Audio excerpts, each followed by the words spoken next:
السلام علیکم ورحمۃ اللہ وبرکاتہ۔ تقوی کی 5 برکات ہیں۔ نمبر 1، اللہ تبارک و تعالی متقی کے لیے دنیا و آخرت کے مصائب اور مشکلات سے نجات کا راستہ نکال دیتے ہیں۔ نمبر 2، اس کے لیے رزق کے ایسے دروازے کھول دیتے ہیں جن کی طرف اس کا دھیان بھی نہیں جاتا۔ نمبر 3، اس کے سب کاموں میں آسانی پیدا فرما دیتے ہیں۔ نمبر 4، اس کے گناہوں کا کفارہ کر دیتے ہیں۔ نمبر 5، اس کا اجر بڑھا دیتے ہیں۔ اور ایک دوسری جگہ تقوی کی یہ برکت بھی بتلائی گئی ہے کہ اس کی وجہ سے اس کو حق و باطل کی پہچان آسان ہو جاتی ہے۔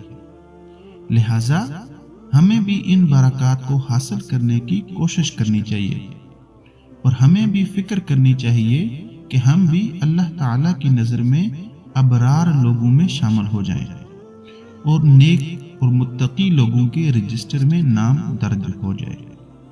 ابرار کے کیا معنی ہے؟ حضرت حسن بصری رحمہ اللہ تعالی ابرار کی تفسیر میں فرماتے ہیں کہ ابرار وہ لوگ ہیں کہ الذین لا یؤذون الذرہ، جو چیونٹیوں کو بھی تکلیف نہ دیں۔ اپنی عبادات کے اہتمام کے باوجود حقوق العباد میں ہماری جانب سے اکثر کوتاہی ہو جایا کرتی ہے، جو کہ تقوی کے بھی منافی ہے۔ لہذا ان کا بھی پورا خیال رکھنا چاہیے۔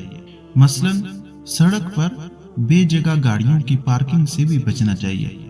اول تو جس جگہ پارکنگ ممنوع ہے اس جگہ گاڑی کھڑی کر دینا اس عوامی جگہ کا غلط استعمال ہے، جو کہ غصب کے گناہ میں داخل ہے۔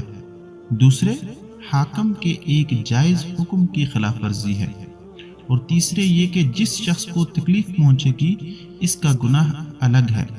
اسی طرح سگنل توڑنا، غلط اوورٹیکنگ کرنا، چلتی ہوئی گاڑی سے شیشے کی بوتلیں یا کوڑا کرکٹ پھینکنا، یا درمیان سڑک پر کھیل کود کے نام پر لوگوں کو تکلیف پہنچانا، اچانک بیچ میں گاڑی روک دینا، کسی کی موٹر سائیکل کار بغیر اجازت استعمال کرنا، یا زبردستی اس کی دلی خوشی کے بغیر اسے مجبور کر کے لے لینا، مدرسہ اسکول کی فیس گنجائش ہوتے ہوئے نہ جمع کروانا، صف اول کے شوق میں دوسروں کے کندھوں پر پھلانگ کر جانا، اپنی زبان سے کسی کی تحقیر کرنا، کسی کو عار دلانا، کسی کو طعنہ دینا، پیسہ ہوتے ہوئے قرض واپس نہ کرنا، ٹال مٹول کرنا، پڑوسیوں کو تکلیف پہنچانا، وغیرہ وغیرہ۔ حضرت عبداللہ بن عمر رضی اللہ تعالی عنہما روایت کرتے ہیں کہ رسول اللہ صلی اللہ علیہ وسلم نے ارشاد فرمایا، لا تؤذوا المسلمین ولا تعیروہم ولا تطلبوا عثارتہم، مسلمانوں کو ستایا نہ کرو، ان کو عار نہ دلایا کرو، ان کی لغزشوں کو تلاش نہ کیا کرو۔ لہٰذا ان تمام معاملات میں ہمیشہ احتیاط کرنی چاہیے اور اپنے اعمال کا جائزہ لیتے رہنا چاہیے کہ عبادات کے منافی اعمال ہم سے سرزد نہ ہو جائیں، تقوی کے حصول میں مانع بنتے ہیں۔